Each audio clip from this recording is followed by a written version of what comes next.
Hey, do you put the stab in stabbing headache? Have you ever dreamed of living out your favorite dagger-tossing delinquent but are having a hard time justifying hauling around a duffel bag full of razor-sharp blades? Well, congratulations! You might be a Soulknife. But what is a Soulknife? Well, brush up on your stolen classic literature, break out that old copy of Brain Age for the Nintendo DS, and probably get in the habit of wearing a helmet on adventure, seeing as your primary weapon is essentially a large clump of Play-Doh in a calcium box, because it's time to sharpen our mind. Do you know the worst thing about assassination? The mess. I mean, it's crazy. Blood, entrails, brains, it's just all gross. You'd think by now a rogue would have come up with a better way to do this kind of work. Well, lucky for you, and unlucky for somebody, they did. Enter the Soulknife.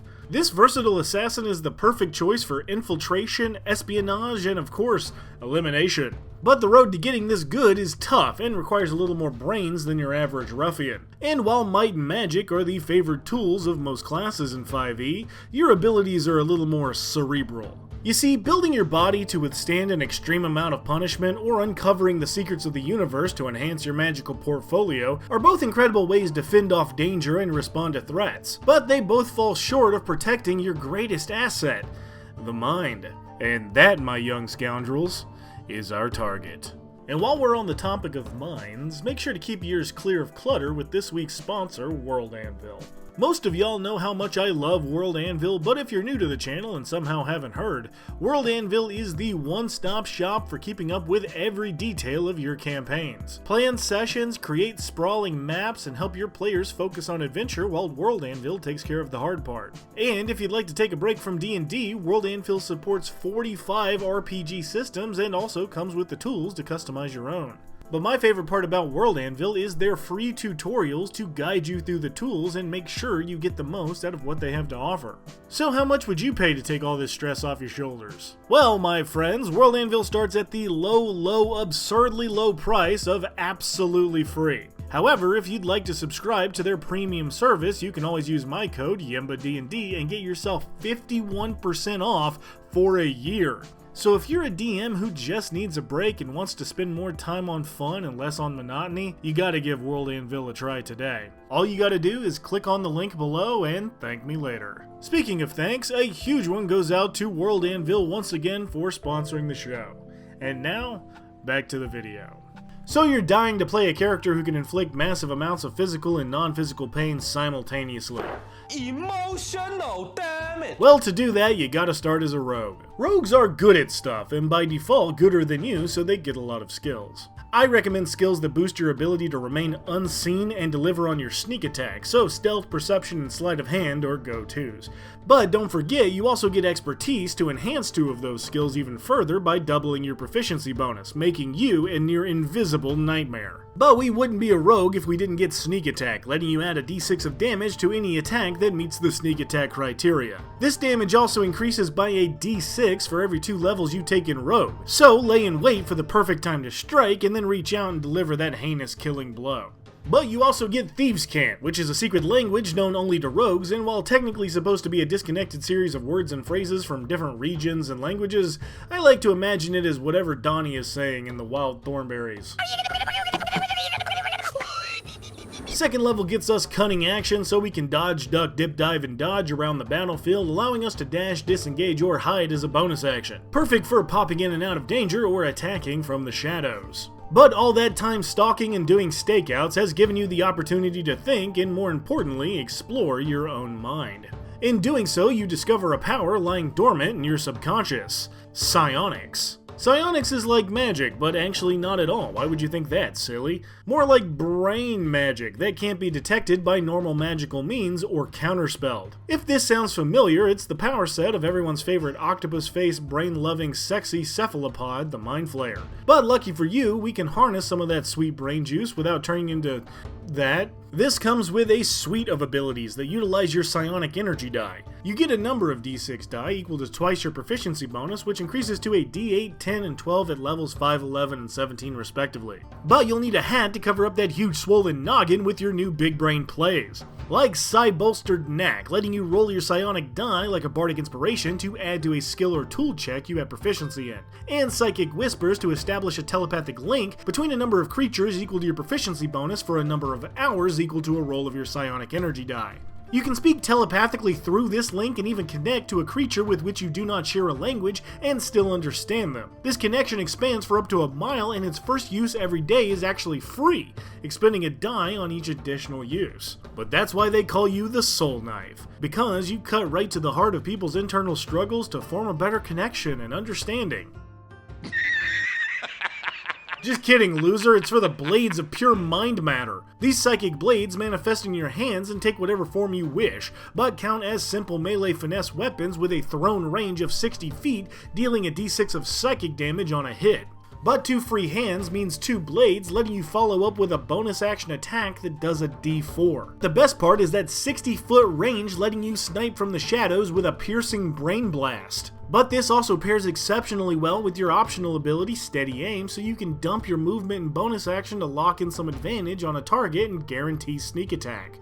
These blades are incredible, and the signature ability of the subclass, making you less knife thrower and more mind blower. And maybe the class that finally makes thrown weapon fighting really good? Maybe? Boomerang subclass win? Probably never.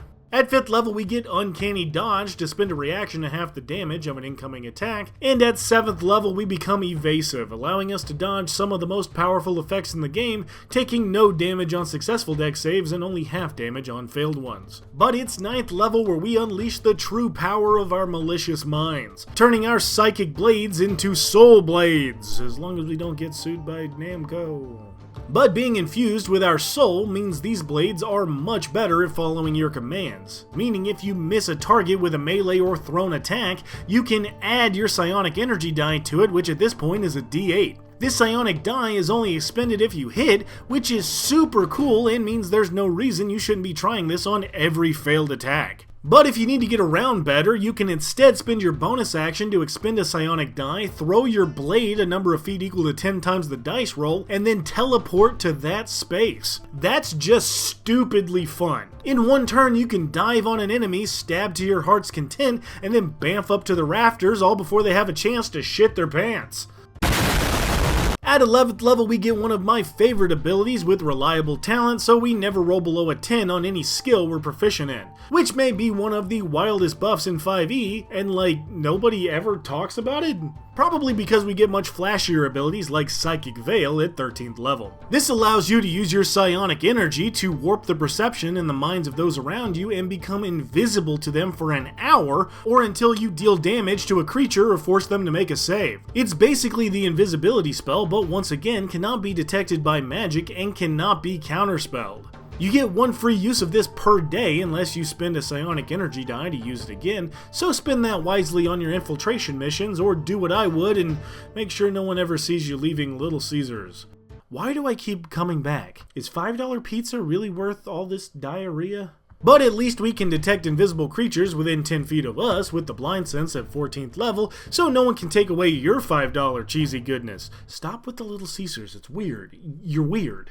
Anyway, at 15th level we develop a Slippery Mind, which is probably more in character than it ever has been, gaining proficiency with wisdom saving throws, so you can keep your most important weapon under tight lock and key. But we really can't say the same for our enemies, as our 17th level ability, Rend Mind, lets you use your psychic blades to completely fry the brains of anyone they come in contact with. As a part of an attack action, you can force your target to make a wisdom saving throw versus your DC of 8 plus proficiency plus dex modifier, stunning the target for a full minute on a failure. The creature gets to re-roll this save at the end of each of their turns, but with any luck they'll be down long enough so you can pop off a few sneak attacks and they can kiss their ass goodbye. Rounding us off at 18th level we get Elusive, making sure no attack roll has advantage against you, and Stroke of Luck at 20th level so we can turn a miss into a hit or treat a failed ability check as a 20 on the die once a day instead. But does the Soulknife completely blow the mind? It sure does. This subclass does so many things right that it works as a standard sneaky rogue, a front to mid-range fighter, and a run and gun dip diver that can fill about any role in the party. Not to mention, its signature ability is just cool as hell. The glowy brain blades are such a wonderful addition to the rogue lineup because it capitalizes on what the rogue is best at and excels from there.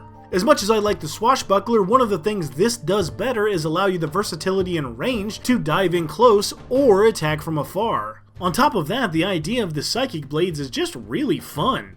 So fun, I think I've seen them somewhere before. Ah yes, as though someone watched the X-Men Apocalypse movie and was able to prevent themselves from immediately throwing up, this subclass takes heavy inspiration from the Marvel character Psylocke in pretty much every way. But remember kids, if it's an inspiration, it can't be copyright infringement.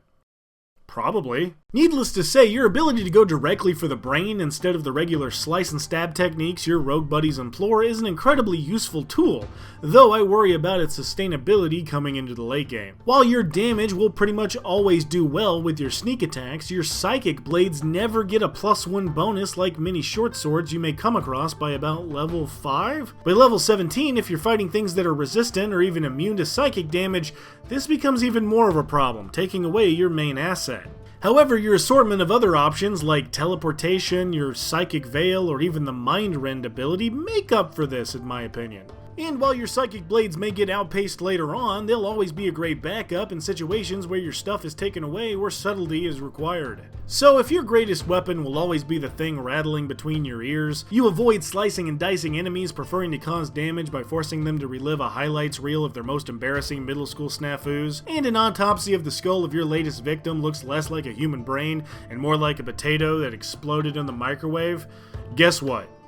You might be a Soulknife. Hey everybody, once again, thanks for watching. And if you liked the video, make sure to leave a like or a comment or subscribe, you know the drill. However, leaving one of those not only tells me how I'm doing, but pushes us a little further in the algorithm so others can join in on the fun. The poll will be out soon, so make sure to vote in that and tell me what you want to see next, but until next time, thanks again, and I'll see you very soon.